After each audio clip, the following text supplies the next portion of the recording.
Hi, my name is Ed Hopkin, and this is my model train layout.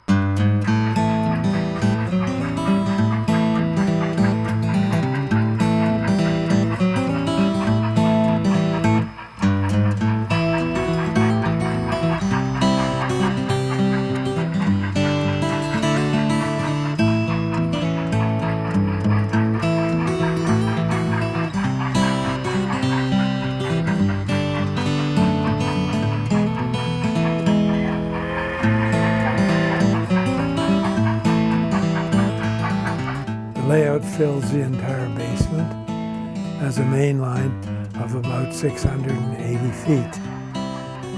There are roughly 120 engines on the layout and maybe 500 or 600 rail cars. The name of the layout is the Elbonia.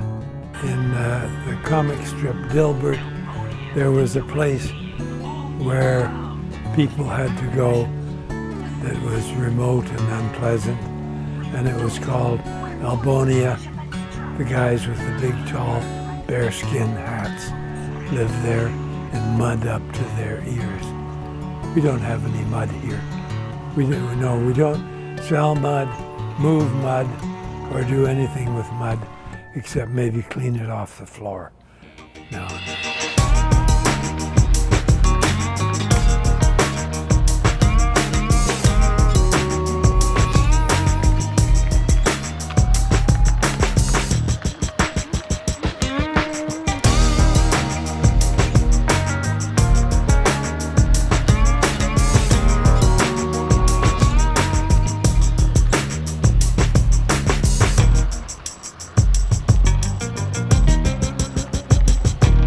Well, the layout is about 20 to 25 years old, and the reason why it fills the whole basement is because we had a whole basement to fill, and nobody objected. I asked several times if anybody didn't want to have it this big. Nobody said anything. The layout itself is HO scale.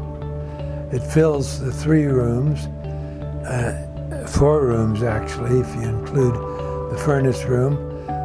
The total length of the main line on the railroad is about 680 feet. We have about 30 or more towns and cities on the layout. The principal activity on the railroad is freight, and although there is some passenger service available, but nobody seems to want to run passenger trains. They're kind of boring. You just stop at every station you find.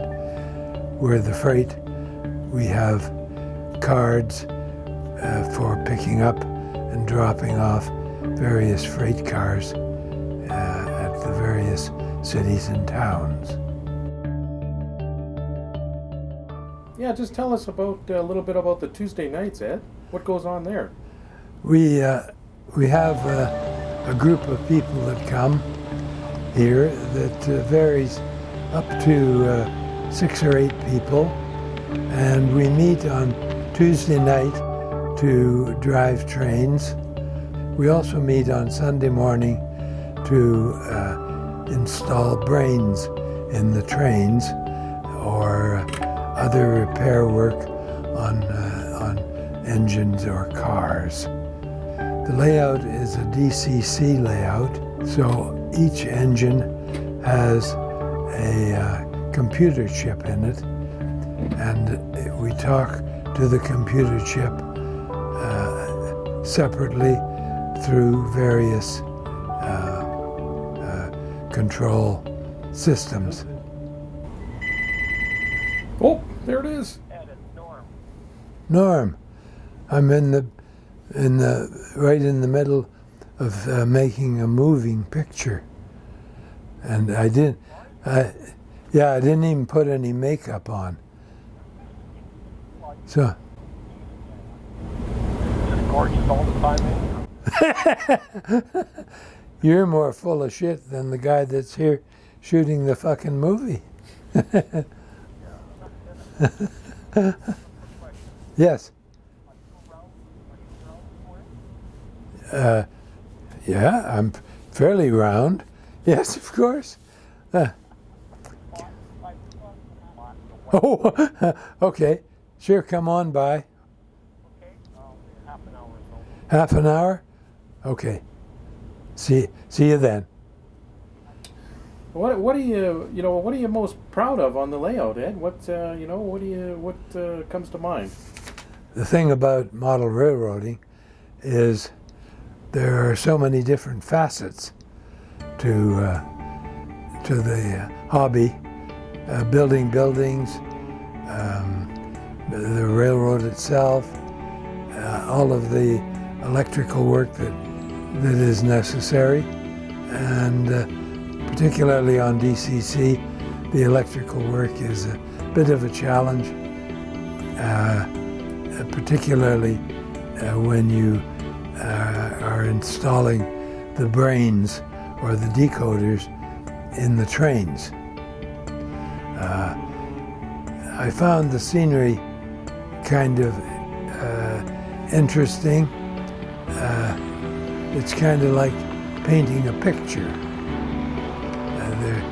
There seems to be two different philosophies in scenery. There's the plinky sharp, where all of the rail engines and cars are brand new out of the box. All the buildings are sparkling clean and neat, and everything is very tidy. And then there's an effort to make it look like it was way back, maybe 60 or 70 years ago, where everything is grungy and dirty and dusty, and all the cars are weathered and engines are weathered. Mine is dirty and grubby because I'm too lazy to have things look sparkly. Is there any kind of crazy stories you can think of? Anything that pops out into your head from the operations or modeling, or something that just comes to mind? It's happened over the years. I guess the craziest thing is that I let it get so big. Yeah. What about maintenance and stuff on something this big? Principal maintenance is keeping the rails somewhat clean. That's a relatively easy job because I have two old boxcars with cleaning wipers on them that I drag around with an engine before the people come to play trains, and that seems to keep the track clean enough. The rest of the mud and the blood is wanted because it keeps it looking old and grubby. Just tell us a little bit about that Stiesel that you made. Oh, yes. Well, one day I had an old steam engine, and it failed permanently, and I had a diesel engine that I didn't want anymore. I was about to throw them away when I thought, I wonder if I could join the back end of the steam engine to the front end of the diesel.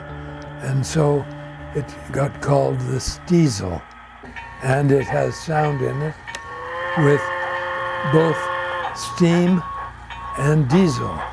So there's a switch that you can change from one to the other. One last thing, Ed, tell us how you really feel about this guy here with the camera and all this stuff here. Well, he's a rather nice fellow, but he'd be a lot better if he was not quite as ugly and Other than that, he's probably okay. Yeah. Okay, man. Yeah. Okay, thanks, Ed. Yeah.